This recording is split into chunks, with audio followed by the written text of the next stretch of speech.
Hello Capricorn, Sun, Moon, Rising, and Venus signs. Kamusta kayo? Sana po'y nasa mabuti kayong kalagayan.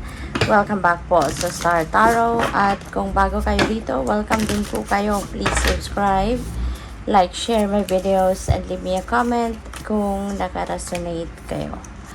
So, first card ninyo, Courage. Ayan. So, most likely, papalakasin mo na ngayon yung inyong loob. Gigisingin mo na din ngayon yung courage and inner strength ninyo, lalo-lalo na merong mga pagbabago na gagawin kayo, or pwede rin kasi na yung transformation na to could be will be done by other people na magkakaroon ng impact sa inyo, or pwede rin na meron din kayong mga pagbabagong gustong gawin sa ngayon, kaya kailangan mo din na maglakas ng loob para magawa itong pagbabagong ito. Kasi syempre transition in any way is not easy, 'di ba? Kaya maaring something na kailangan ninyo na magpakatatag kayo para ma-carry out ninyo yung change na gusto ninyong mangyari. Okay? So we have psychic abilities. So maaaring magiging on point ngayon yung psychic abilities ninyo, yung intuition ninyo, clairvoyance ninyo, clairsentience, claircognizance, mga ganyan. So maaaring kayo ngayon, very receptive, malakas ang inyong pakiramdam, gising na gising, yung inyong third eye.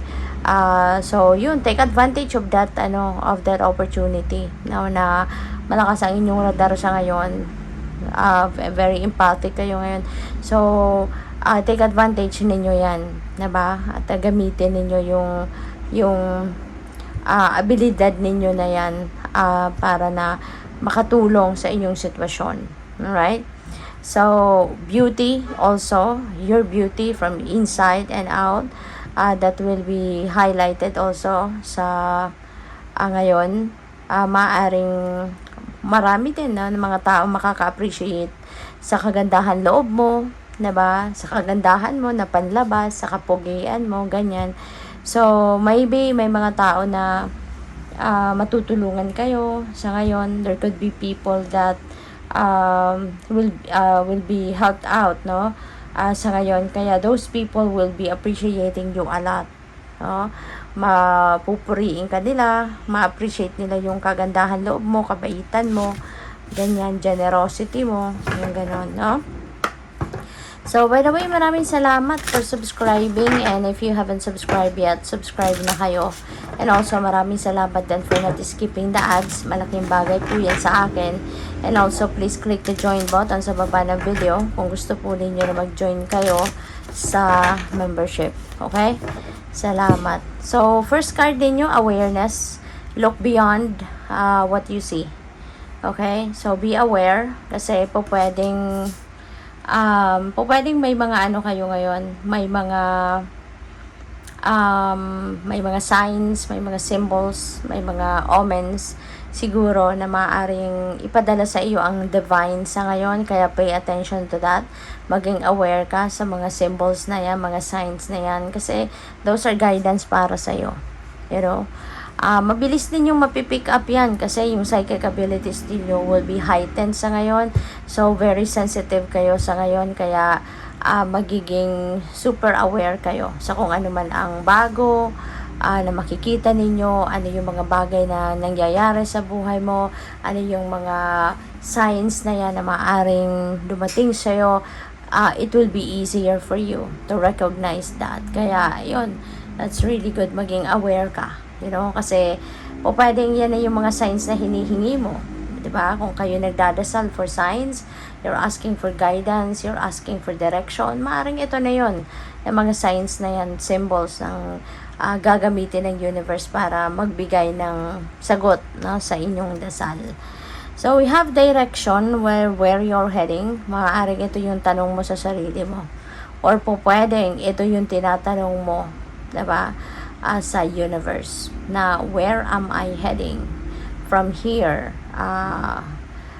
Lord, God, mga ganyan. So siguro kaya kayo may mga symbols, may mga omens, na ipapadala sa inyo ang divine to give you guidance, to give you clear direction of where you're heading. Baka sa pamamaraan ng mga yan, mga simbolo na yan, mga omens na yan, ipapakita, gagabayan ka ng divine kung saan ka dapat patungo. Kaya maaaring sagot talaga ito, yung mga signs na ito. Maaaring sagot ito sa iyo ng divine. Kaya you really need to pay attention to that. Alright? At mafi-figure out mo na kung saan ka na papunta, saan ka patungo. So, we have insight. Ayan, be open to enchantment. So, you know what? Talagang kayo, divinely guided kayo, Capricorn. Gagamitin ninyo yung psychic abilities ninyo to easily pick up kung ano yung message sa inyong divine universe. Kasi ito na yung sagot. Ito na yung sagot sa direksyon na hinihingi mo, sa clarity na hinihingi mo, sa pinagdadasal mo na siguro inuwang iba sa inyo nagdadasal, please show me, God, Lord, please show me kung anong dapat kong gawin. Please show me kung saan ako dapat pumunta, anong dapat kong gawin. Yun, kaya magkakaroon na kayo ngayon ng clear direction, no, of where you are heading.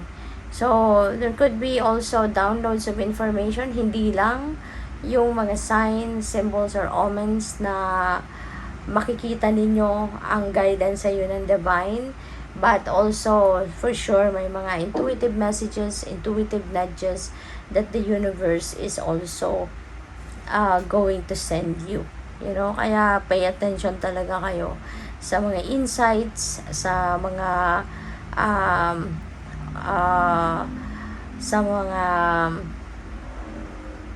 ano nga ba ito, yung mga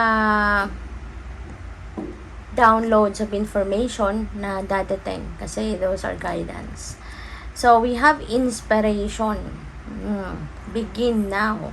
So since meron tayong transformations, kaya definitely meron kayong sisimulan. Kasi 'di ba kapag may transformation, ibig sabihin may pagbabago, old energies will be out, old things, old ways will be out, at i-welcome nyo na kung ano ang bago. You are going to welcome something new in your life, or someone new in your life, and you are about to begin, you're about to start, diba? Something new in your life. Kaya kung ano man ito, kayo lang tayong nakakaalam niyan, but it could be in various areas of life. At kung ano man ang sisimulan ninyo rito, this is good, kasi you have full of inspiration. You are full of inspiration sa ngayon para gawin ang mga pagbabagong ito. So, good luck. Thank you for watching. Love and light. Namaste.